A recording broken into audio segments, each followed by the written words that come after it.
Kalau kita cakap pasal hutang, mesti ramai terus fikir pasal kad kredit, kereta dan trend pinjaman baharu yang memudahkan semua orang berhutang, iaitu sistem Buy Now Pay Later (BNPL) atau mungkin pinjam duit kawan.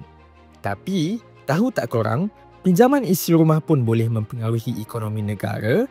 Di Asia, ramai orang hidup dengan beban kewangan yang tinggi. Kos sehari hidup makin naik, harga rumah makin mahal dan gaji pula tak meningkat-ningkat secepat itu. Akhirnya, ramai terpaksa berhutang untuk teruskan hidup.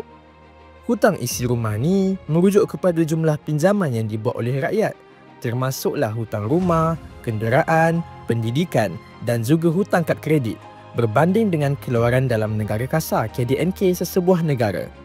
Lagi tinggi peratus hutang isi rumah berbanding KDNK, lagi berat tekanan kewangan pada rakyat negara itu. Dan menariknya, negara yang lebih maju selalunya juga ada rakyat yang lebih banyak berhutang. Jadi, dalam video kali ini, jom kita tengok 7 negara di Asia yang mencatatkan kadar hutang isi rumah tertinggi berdasarkan data terkini.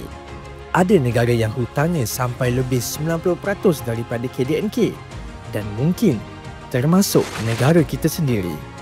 Sebelum itu, jangan lupa langgan saluran Kris Digital supaya kami terus bersemangat hasilkan lebih banyak video yang menarik. Ayo, kita mulakan.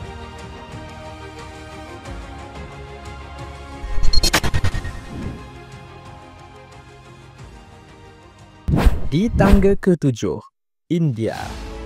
Korang tahu tak? India merupakan negara yang pesat berkembang sehingga mencapai tempat keempat dalam ekonomi terbesar dunia. Walaupun ekonomi India antara yang paling pesat berkembang di dunia, kadar hutang isi rumahnya adalah rendah, iaitu hanya sekitar 41.9% daripada KDNK. Kebanyakan rakyat India masih berhati-hati bila berhutang dan ramai lebih suka gunakan tunai berbandingkan kredit. Tapi, dengan peningkatan kelas pertengahan dan gaya hidup moden, pinjaman perumahan serta kenderaan semakin meningkat. Kalau trend ni berterusan, India mungkin akan naik ke tangga yang lebih tinggi dalam masa terdekat.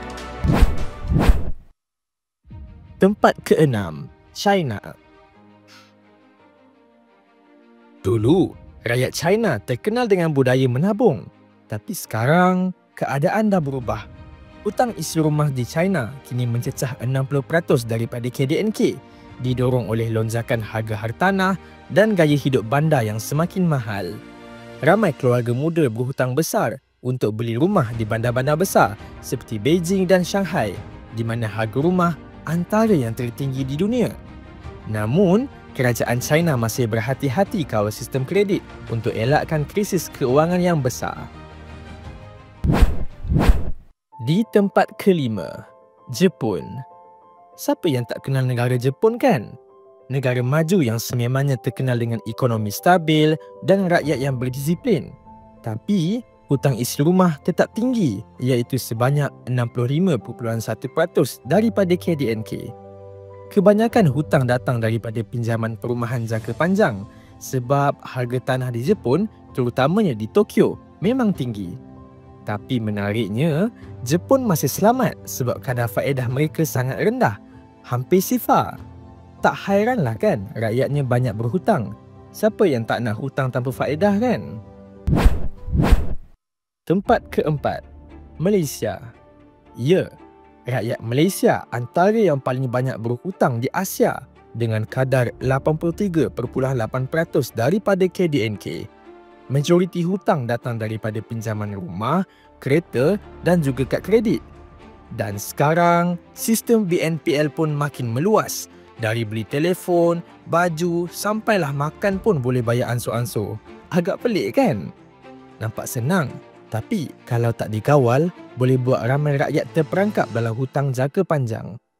Sistem BNPL ini sebenarnya telah banyak memerangkap rakyat Malaysia, terutamanya golongan remaja, akibat gaya hidup yang ingin memiliki barang mewah. iPhone 17 keluar terus nak beli iPhone 17.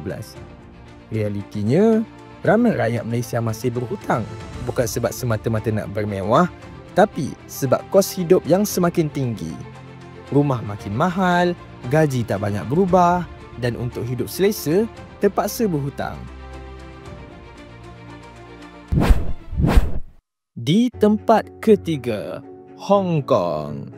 Negara kecil dengan gaya hidup yang besar dan kos hidup yang luar biasa tingginya. Hutang isi rumah di Hong Kong kini mencecah 88.1% daripada KDNK, dengan kebanyakan pinjamannya datang daripada sektor perumahan. Harga rumah di sana antara yang paling mahal di dunia, sampai ramai rakyat terpaksa berhutang seumur hidup hanya untuk beli apartmen kecil. Bagi ramai orang muda di Hong Kong, hutang bukan lagi pilihan, tetapi satu kewajipan. Puh, korang rasa korang mampu tak nak berhutang seumur hidup hanya untuk beli tempat kediaman? Cuba kongsikan pandangan korang dalam ruangan komen di bawah. Di tempat kedua, Thailand. Tempat kedua jatuh kepada Thailand dengan kadar 89% daripada KDNK. Thailand kini berdepan masalah hutang isi rumah yang sangat serius. Ramai rakyat Thailand terpaksa berhutang untuk keperluan asas seperti makanan, pendidikan dan perubatan. Malah, lebih separuh rakyat dewasa di Thailand kini mempunyai lebih daripada satu pinjaman aktif.